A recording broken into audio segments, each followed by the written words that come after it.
Welcome to the Soul Story Show, where we explore real conversations and soulful stories to help you live and write your next chapter.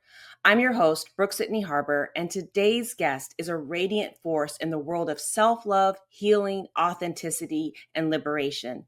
Shelah Marie is an author, content creator, women's wellness leader, and the founder of the Curvy Curly Conscious Community, a powerful space where thousands of women, especially Black women, are reclaiming their truth, embracing their wholeness, and rewriting the stories they've been told about who they have to be. Her latest book, Unruly, A Guide to Reclaiming Your True Self, is part memoir, part healing manual, and a full-on activation. It's a call to disrupt respectability, to stop performing perfection, and to start creating the life you actually want. Today, we're diving into what it really means to love yourself in action, manifest your next scene, and return to the truth of who you are. Shelah, welcome to the show. Thank you for having me. Yay, I'm so excited you're here. Me too. I love this book you have in the background. Yes, Unruly. I'm super excited to talk about this with you. As we've spoken about before, I've been in your community for a long time, since Periscope and the meditation. You're an OG. OG. That's right. So I'm super excited to have this conversation with you today. So let's turn to this amazing book. I would love to know what inspired you to write Unruly and why now? Well, I think through the specific, you can get to the universal. So I was wondering what was missing from my healing journey. What was the book missing from the healing that I was going through at the moment? And I was like, I'm just going to write that book. I'm going to write that book. I'm going to write the book that addresses healing as a messy, chaotic, non-linear kind of process. I think I'm in the wellness space, and a lot of us, if you're watching, if you are someone in Brooke's community or my community, I'm going to just make the assumption that you read. We read books. And so sometimes when it comes to self-help books, it can feel a little bit to me, it kind of feels exhausting sometimes. Like, girl, I can't do one more thing. I can't do one more. I'm already working. I'm already doing the thing. So I kind of wanted to frame this work in the space of you are already okay just the way you are.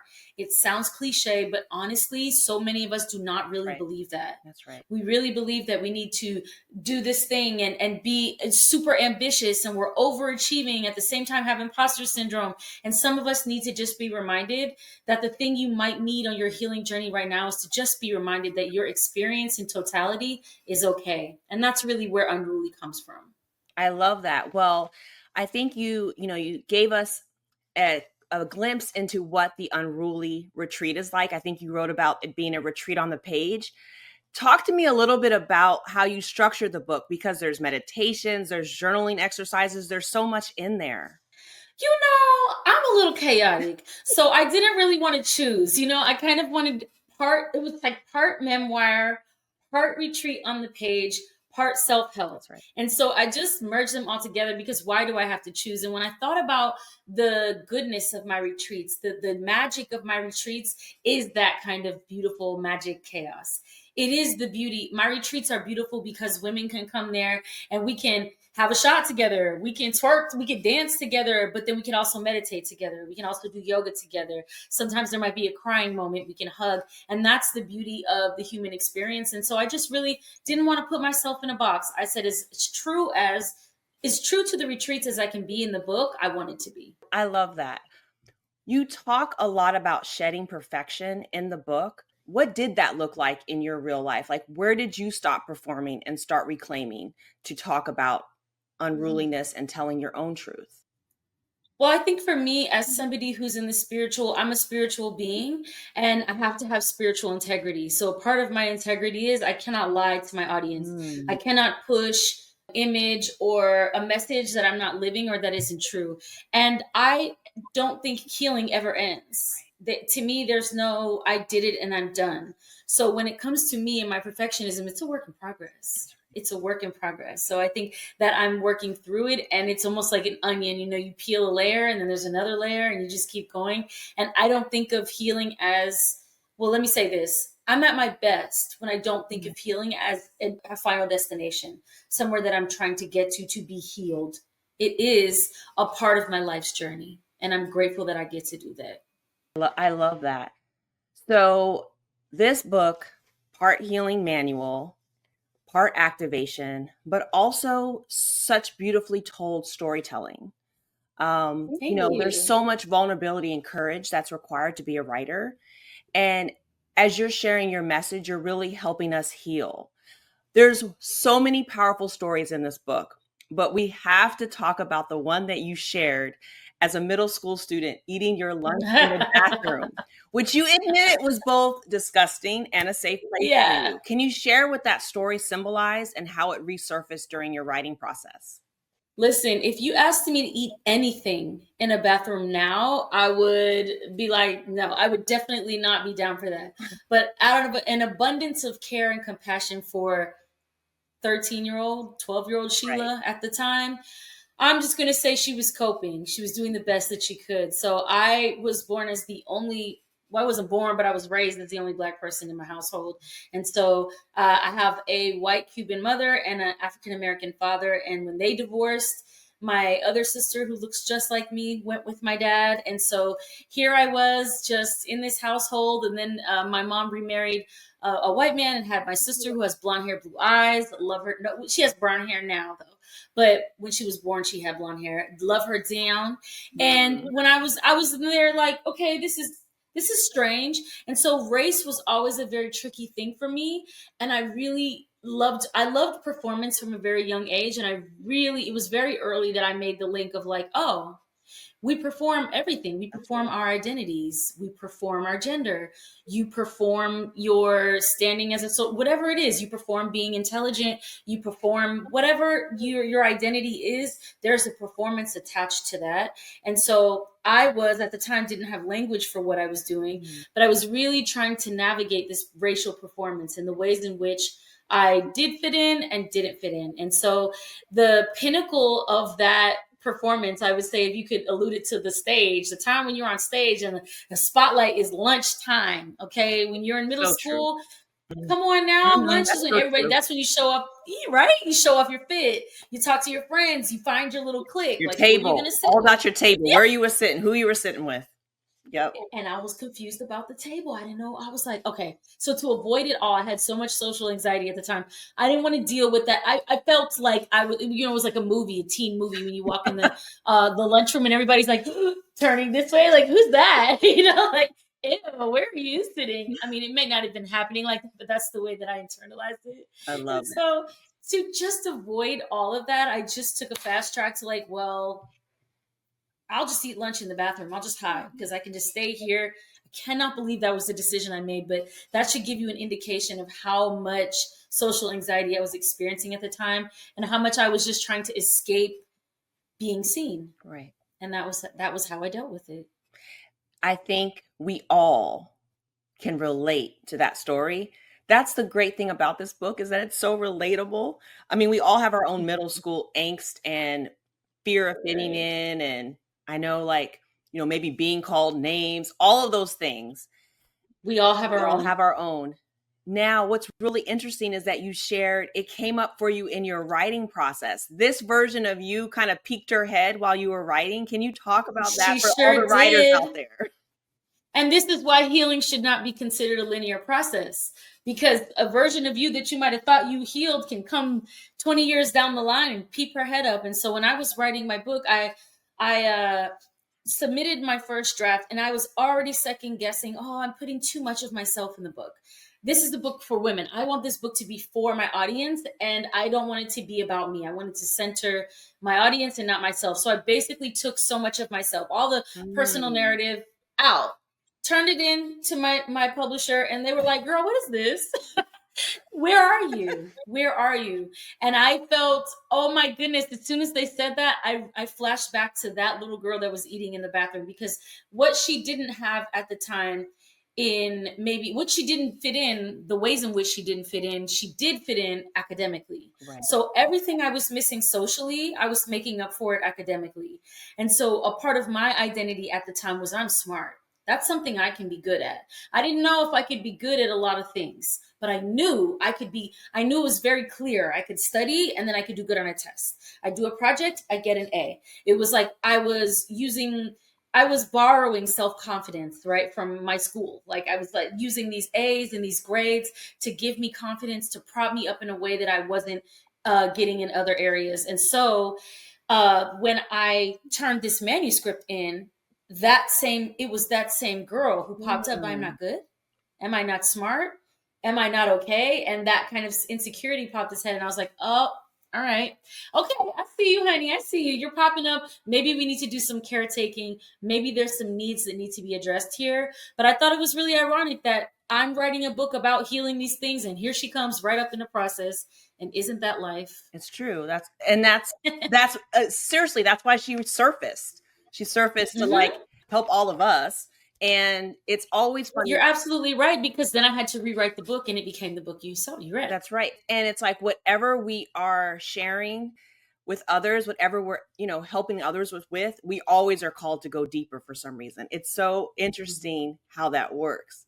So on this journey, on your healing, on the visiting all these different versions of yourself, you talk a lot about self-love. And I think that it's super interesting because so many of us are trying to figure out what is it exactly and what does it look like? And you yourself write about searching for that clear definition, that like metric. What did that search reveal for you? Early on in my healing journey, I very much was enamored by the idea of acceptance. I started out one of the earliest method or theologies, I should say, it's theology that I latched onto in my beginning, early baby healing journey was Buddhism. And acceptance is a major theme. It will come over and over again, is to relinquish the resistance to what is, to accept what is. And then from there, magic can happen. You can transform. A miracle can even be just your perspective shifting. But you can't do that if you're rejecting what is, if you're rejecting the current experience. So when I think about self-love, I think self-acceptance is a great metric, because I love that psychology is more common now. I love that we're having conversations about healing. I love that self-love is a buzzword. Right. I'm not one of those people that's going to poo-poo that. I like that. However, when a term gets taken into the cultural zeitgeist, sometimes it loses its meaning, or it has many meanings. And so women are like, okay, so what is self-love? Is it taking a vacation? Is it doing a retreat? Is it a bubble bath, or what is it? Is it, makeup on? What are we talking about here? So I think that if self-love is the destination, self-acceptance is the vehicle. That's how you get there. So to me, it's not anything that you need to do or change. It is simply refusing to have an adversarial relationship with yourself, refusing to reject any part. That's good. Right? Nathaniel Branden, that's a quote from him. And I just think that self-acceptance is the best metric that I have to know how much I'm loving myself. Because if I'm rejecting any part of myself, then there's still some work to be done. I love that. And it's definitely true, because we're being called to like accept where we are right now, accept the truth that we need more healing, or there are some things that we want to change or improve about ourselves, but that we're fine where we are. Now, I want us to shift topics a little bit, because we have to talk about manifestation and main character energy, all of that good stuff. Y'all, this book has healing and it has manifestation. So let's talk about manifestation and the crooked room. What is the crooked room, and why is that so important to the manifestation discussion? Manifestation is another term that's everywhere now. We hear it. It's in everybody's households. So I don't know if you're listening to this or watching this, but one of the first time I ever heard about manifestation was from The Secret. Yeah. Do you remember that book? The Secret, right? Mm-hmm. Oh yeah, it was the law of attraction. It was my first time hearing this, and I was at the time at Florida State. And one of the stories he told in the beginning was like he manifested a parking spot, and there was never any parking on campus. So I was like, you can manifest parking spot. Like, I'm going to manifest a parking spot. I won't be late to class. And so I was loving this idea that you could be the author of your reality. Right. I loved this idea. It gave me so much personal power and so much freedom, where sometimes you can feel out of control of your own life. The idea that you can control all of your circumstances is nice at the beginning. But I think It's these seductive. concepts, Seductive too. it is, and it's insidious, especially for Black women, right. specifically, because if you believe the line of thinking that says your thoughts become things, your reality is a reflection of your thoughts, that can make you question, well, what about my grandmother? That's right. What about my grandmother's grandmother? They just thought about being enslaved, or they thought about being abused, or what? They thought about, and what about systemic barriers? Right. So do all of these Black people and people of color in the States and in the global South, are we just not thinking right? Right. So all of these white men in power and white billionaires, they just have the right thoughts. I feel like that's not honest. And that right there is a way to prop up certain, it's a way for spiritual bypassing. I think that when you believe that, then you don't have to have a lot of conversations about third dimensional things like politics, or political, socioeconomic, historical things. Right. And so, again, I have to be honest. I have to be in integrity. And so I wanted to write about manifestation, but I had to start with the crooked broom. And the crooked broom is a metaphor that I got from Melissa V. Harris Perry in her book, Sister Citizen, Shame, Stereotypes, and Black Women in America. And at the beginning of the book, she references this field-dependent study where researchers put participants in a room with a crooked floor and a crooked chair, and their only task was to stand up straight. And up to 30% of the participants were tilted, but were reporting that they were standing up straight because they were aligning themselves to the crookedness of the room. And like Melissa V. Harris Perry, I argue that that really reflects Black women's experience. We're thrown into this crooked room. The chair's sliding all over the place. It's uneven. And everybody's like, why aren't you just standing up straight? Why is it so hard? And then we judge ourselves. Oh my God, I just can't stand up straight. There's something wrong with me. And it's like, babes, it's nothing wrong with your balance. Your feet work just fine. You know what I'm saying? Right. You know how to stand up straight. You are aligning yourself to the crookedness of the room. And when I say crooked room, I'm speaking to all of these outside factors that affect our ability or inability to self-actualize. Right. I'm speaking to right now what's happening with DEI being dismantled, what's happening now with even if you don't really tap into politics right now, you can feel it in the air in the United States. Yeah. It feels like an unsafe place to be. It doesn't feel like a welcoming place to be. It doesn't feel like a place to be that has your best interest at heart. All of this is affecting us. And sometimes we just have this illusion that we're not affected by outside. Oh, I can just do my own. Yeah, you can, but we are all affected by the crooked room.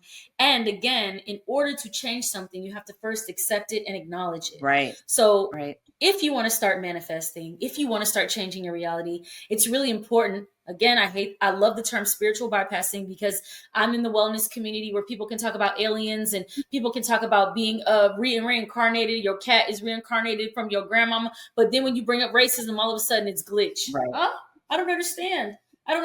Right? And it's not honest. No, it's not. And I think, you address that as well when you talk about the importance of naming these things, naming the capitalistic structures, naming the misogyny, the patriarchy, all of these things that we cannot ignore. And so, especially as a woman of color or Black woman, we have to hold both of these things at the same time while we're manifesting and taking care of ourselves, doing our work, but then also realizing there are these external structures, these embedded things, almost the shadows in the room that they have to be acknowledged and named for us to be true to our work and manifestation, So absolutely. I think one of the biggest and loveliest chapters was like chapter 8. It's chapter 9.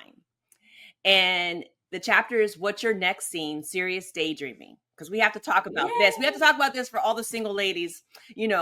This is where all the single ladies.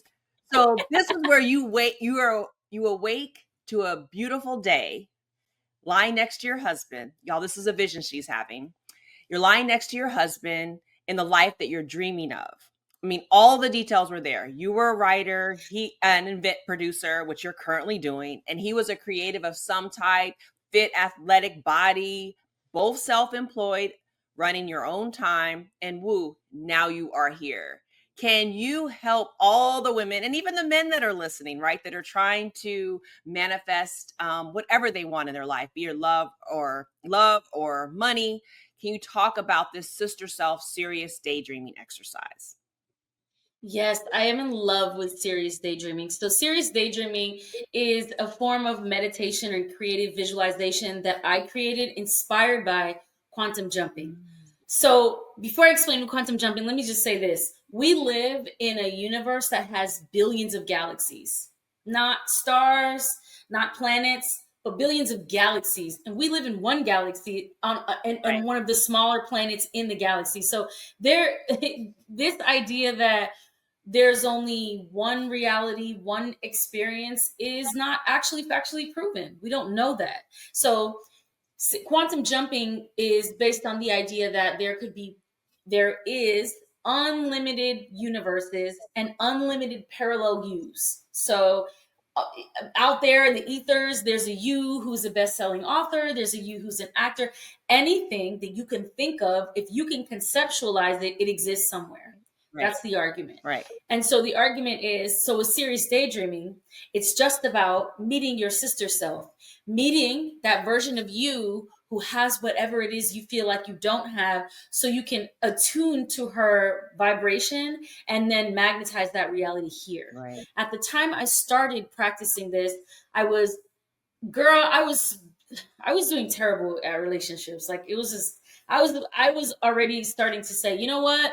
Maybe it's just me, and maybe I'm just not lovable. Maybe I'm just not going to be in a relationship. Right. I had failed relationship after failed relationship. I was in the midst of being severely heartbroken, and one of the things I was doing was this meditation, and I was trying so hard. It was just the thing keeping me. I would look forward to these sessions because I would feel so disillusioned with my everyday that I was like, well, at least if I can go daydreaming, it can provide me some comfort. Oh. So I would take the train home after work. I was living in Brooklyn at the time. I would come home. I would just sit and close my eyes and imagine, like, honestly, I'm very driven. I'm out here pursuing acting. I'm getting my master's right now at Tisch.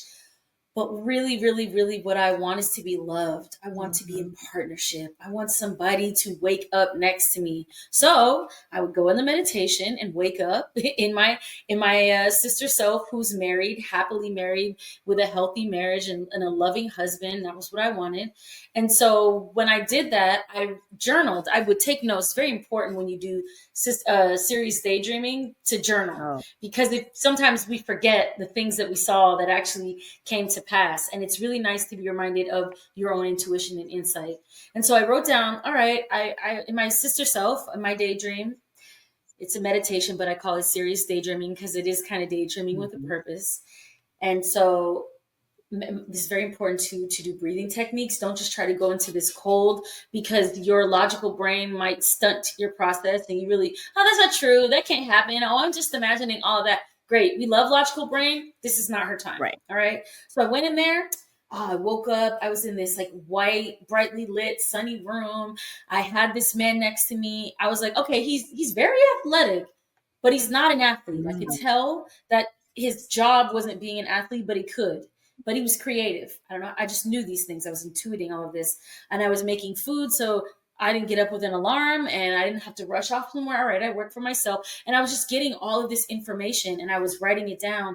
And then, so when I first met my husband now in person, when I first saw him, that image flashed in my mind, and it was that energetic resonance. Like, I had muscle memory. I remembered what it felt like to be in those daydreams with him in that situation, that when I saw it in my third dimensional, I didn't question it.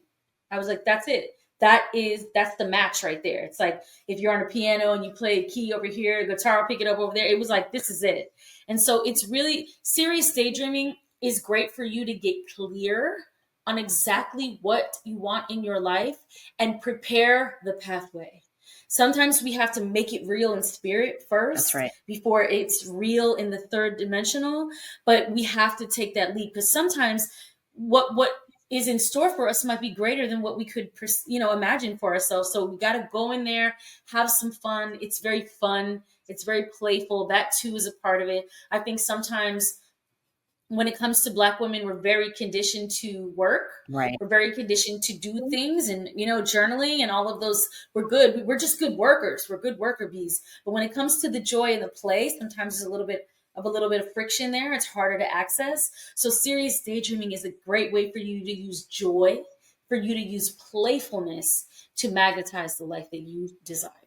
I love that because you talk about emotional algorithm, right? The emotional Mm-hmm. algorithm and this ability or this requirement really to have presence for manifestation. Is that what you're getting at here? Like that's how you were able to Yes. like pull in that energy and then know that it was good, know that you had felt it before? Yes. I want to say like you are this is one of my favorite interviews I'm having about my book, because you're really pulling such specifics, and I really can tell that you enjoyed the text, which makes me so happy to hear.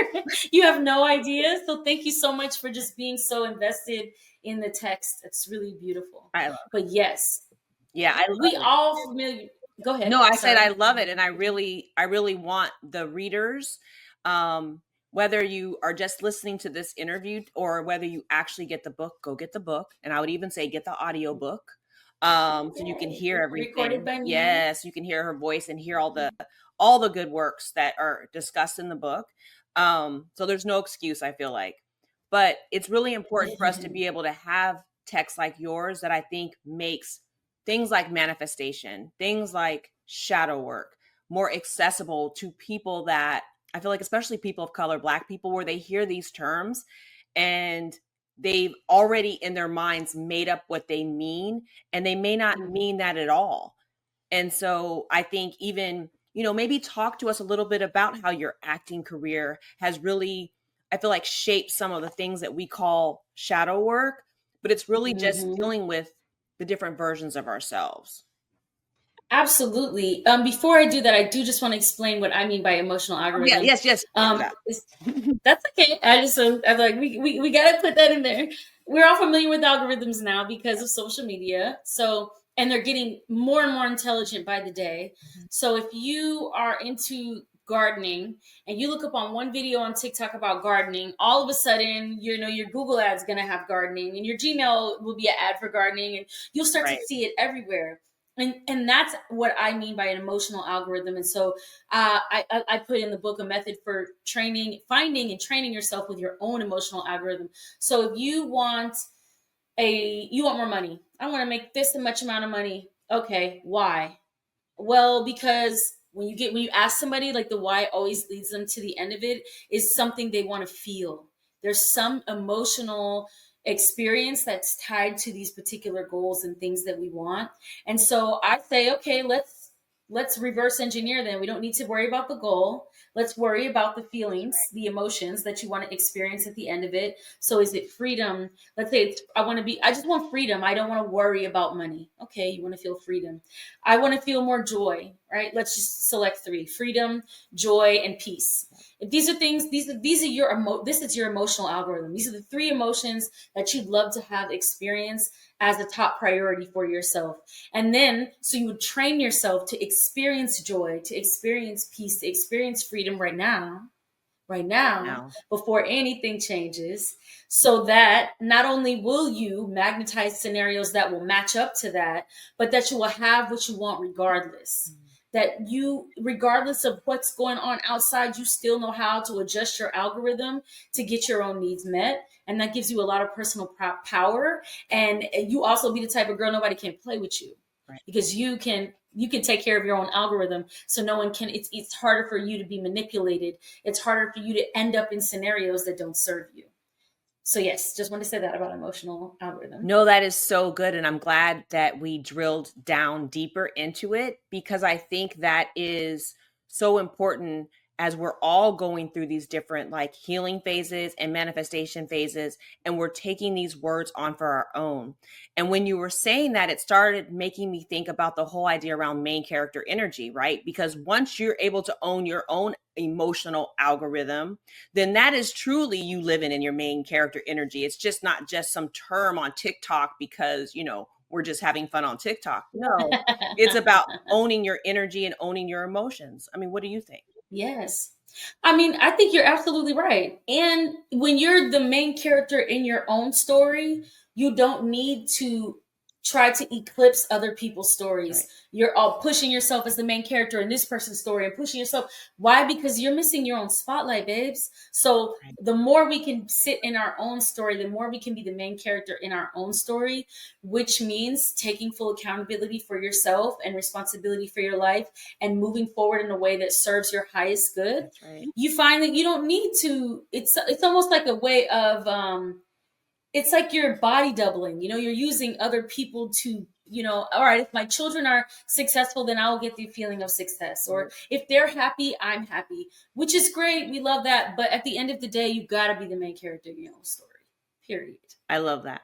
So now let's talk a little bit about how acting and kind of Yes. using performance and the ideas of characters and archetypes has helped you in your healing, because I think the way that you think about it makes it more accessible to women. Right. So what I'm really talking about is shadow work, Mhm. originally created by Carl Jung. And so shadow work is this idea that anything that you consider to be unwanted or that you don't want to associate with yourself, you will reject from the self. And so, for example, let's say I'll use myself for an example. For many years, I was a struggling artist and an activist. So I disassociated myself from wealth. Like, I don't want to be associated with money because money is bad. And so I repressed that all the way down and then found myself up, girl, you struggling. Girl, you struggling. Like, money is not all bad. When Right. you're judging, again, it's this judgment. You're taking the judgment out of it. When you're judging parts of yourself. And then if I did find myself, by the way, in scenarios where I did get money, because I did find really good jobs, well-paying jobs, I would end up subconsciously separating myself from that money. I would spend it, overspend it, or I would feel guilty about it and give it, whatever I would do. Right. And so, you know what I'm saying? So I was like, all right. So when I studied acting, I started to feel like, okay, this is a good way to get at shadow work. Mhm. So I say, in my therapy, my therapist told me this and I never forgot about it. She was like, no, Sheila, every version that you've ever been in your life lives within you. Anytime that you feel like you've had to have a major transition, you had to birth a new version of yourself in order to manage that transition. So I did this over the course of many sessions, but I identified I think there was like 20 versions of Sheila that I had identified. Like newborn, in utero Sheila, newborn Sheila, Sheila before my parents' divorce, Sheila when my sister Tiffany was born. So there's like every time is a little bit different. And when you get to know yourself, I lay this out in the book a little bit more than we're going to do here. But when you get to know these versions, these characters of you, I think Mhm. of it like acting, like you're just performing these different roles. Then you can perform them in concert. Then you can direct the ensemble. So, for example, let's say there's a version of you who at one point was very. You give me an example. I'll use you for an example. Maybe Um, do you have? I would say maybe I'm also an attorney, so maybe the younger version of Oh, me period. that thought that could that could never happen, right? It was so long ago, where I Hmm. didn't know how I would get to that step or help people writing books. You know, Right. So that version of you, how would you describe her? Like if you were going to give me some way, like traits, what was she? She I was. don't think she was confident. I think that she was living for other people's expectations. I say all the time, like, I have the law degree because my father definitely wanted me to become a lawyer. And I do all the book work and have my master's in journalism because that's my passion and that's my gifting. So I definitely feel like she was shrunken. She had Mhm. shrinked herself to fit what other people's ideas of what success looks like and what she's supposed to do with her life. Okay, so that version of you it sounds like you were adjusting yourself to fit the needs of others, is actually very perceptive. It is people pleasing for Mhm. sure. And we can talk about people, that's another podcast. But Right. it takes a very high level of awareness and intuition and intellect, like you intellectual and emotional awareness, in order to meet the needs of people, in order to fit yourself into what you think other people will be. That version of yourself, we're not saying that that's healthy to be people pleasing. I'm not saying that that's what you need to be doing. I'm saying you created that version of you out of necessity. That's right. That you are economical and resourceful, and I don't believe any of us are wasteful. I don't think any experience that we had, any version of ourselves that we were, was for nothing. I think if we look at it as they all serve a purpose, Right. and they all have a reason, you get more out of it, and you really Sure. do get to heal. So if Brooke looks back at that version of herself and judges her and goes, ugh, she was just people pleasing, she was just trying to serve everybody else, then you don't get anything out of her. You just toss her to the side. And she also serves a purpose. So if, on the other hand, I go, well, that was a version of me that I needed at the time, I can then bring her to the present, and she can remind me of any needs that I need to be met. So with each version of yourself also comes specific needs. There's something she needed in order to be born at that time. So if she is coming to the present now, if you feel like you live in life and you like, oh, I don't people please like that no more, I'm good, and you see her come to the front of the stage, there's a need right now that is not being met. And that is the benefit of having a cast of all of your ensemble, this ensemble of performers. So I know this Shelah is this is the sensitive Shelah. Oh, I'm too sensitive, I'm too sensitive. Okay, so if I just reject myself and say I'm too sensitive, I don't write a book. If I just say I'm too sensitive, I don't connect with women on my retreats. When women come to my retreats, their life changes. Why? Part of it is because of the energetic experience that I can provide that only comes from a version of myself that is super sensitive. Right. And super tapped in. And so the idea is that all of these versions of you are worthy, and they bring information. And if you feel like it's a mismatch, if you feel like, oh my God, the version of me that I want to be right now, I'm not being. There's a past version of me that's coming to the surface. I'm being triggered, or whatever it is, that is your indication that you need to do some caretaking of her. What is it that she needs that she's trying to point you to in the present moment? That's so good. And so that to me is to me, we need to take care of ourselves. I wish Black women got the care that they needed every day. I wish mothers got the care that they needed. I wish women got the care and honor that we deserve, but many times we don't. And so, unfortunately, it's our job a lot of the times to give ourselves the care that we deeply deserve, and we cannot wait around to other people to do it. And so, getting to know yourself on an intimate level, intimately exploring your past, getting to know all these versions of you, is an expression of how much you love and honor and care about yourself. And then you get to know yourself on a deeper level. You know, when those triggers come up, you can manage them, you can take care of yourself, and also manage who and what is allowed to be around you and show up in your present day life in order to get your needs met. I love that. And I resonate fully with everything that you're saying, because I think once we get to know those versions of ourselves, it allows us to accept ourselves, to love ourselves better, and accept others no matter where they are in their journey. They may still be showing another version of themselves that, you know, they're going to need on the path, but they're in the process of healing and getting to know. So I just think that is brilliant. It's a brilliant way to think about kind of identity, healing, all the characters that we need to like even be in this world all the time, and love Hello. right, and love each part, because that's Right. that's the work. That's the work. And I think appreciating it and accepting it are really how I feel like, as Black women, especially, and women of color, it's how we really bring more power to our story. I know I wouldn't be where I am today if I didn't have that phase. And so all of that comes with me, and the learning and the healing. And I know that's what this book is going to help other women do. Okay. So I'm so curious. What do you most want women to do after reading this book? What's the shift that you want them to make? To just be. Mm. More than do. I would be happy if you did the exercises in the book. I would be happy, but I would be more happy if after you read the book, you just felt that you got to let yourself be a little bit more, that you appreciated who you are and what you are as you are right now. Mm. Just closed the book and was like, you know what? I do need to give myself more credit. I ain't gonna lie, I'm that girl. Or, or I like my sensitivity, Or yeah, sometimes I feel like I might be controlling or strong, but you know what? That serves a purpose. I just need to put her in her right place. I just need to direct her so she comes on at the right time. That would make me happy, the most happy. Okay, so now we're going to do a couple of rapid fire questions. These are things that, think of the first answer that comes to your mind, this short, soulful answer. So, what's a mantra that you live by? I accept myself exactly as I am right now. Ooh, I love that. A book that changed your life. A Return to Love by Marianne Williamson. I love that book. I love that book. Get that one after Unruly. And then your favorite soul practice right now.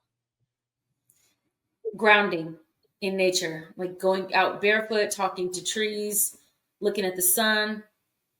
I love that. Mm-hmm. One piece of advice for the future writers, storytellers, and truth sayers that are listening right now. Don't be afraid to get creative with the way you write. I made the mistake of thinking writing had to look like me sitting at a laptop. And I found that just even the energy off of a computer, just even there's something about the transmission of like your big free creative ideas onto this tiny little keyboard that sometimes gets choked up. So get outside and write, get a voice recorder or use your voice memos on your phone, speak to yourself and then get it transcribed.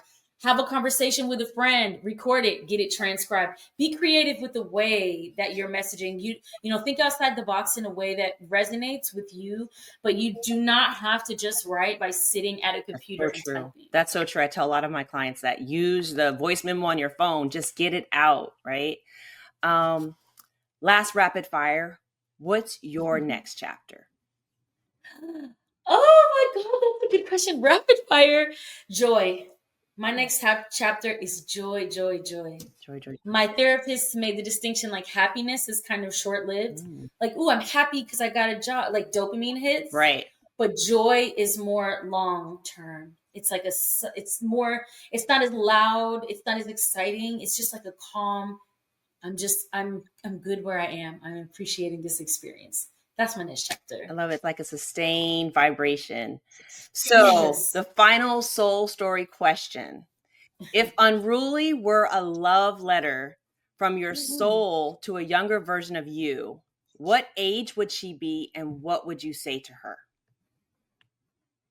Oh, Unruly would be a love letter to my 22-year-old self. I'm going to say between 22 and 25. And wait, what was the next question? Make sure I answer it right. The next part. How old would she be, and what would your soul say to her? My soul would say to her, babes, you have so much time. You're doing so good. Like, I think I was putting so much pressure on my 20s to have everything settled by a certain age and be somewhere. And there's all this pressure to be young and successful. And I would just tell her to just enjoy life. You have so much time. And as I'm saying this, I hear my spirit guides telling me, yeah, even now I need to hear that. We always even do. Now. We always do. Yes. Well, Shelah, thank you for showing us what it truly means to be unruly, to choose presence over performance, truth over perfection, and love over fear. This conversation today was a mirror and a map. You didn't just share your story, you gave us tools to rewrite our own. From self-love in action to manifestation as a soul practice, you reminded us that healing isn't about becoming someone new. It's about returning to who we've always been. To everyone listening, if your heart stirred today, if you're ready to stop shape-shifting and performing and start showing up as your whole self, get Unruly. Get this book today. And then ask yourself, what's your next chapter?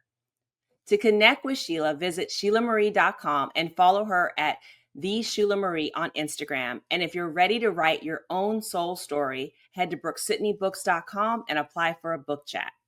I'm Brooke-Sidney Harbour, and this is the Soul Story Show. Remember, real conversations and soulful stories can change lives, including yours. Until next time.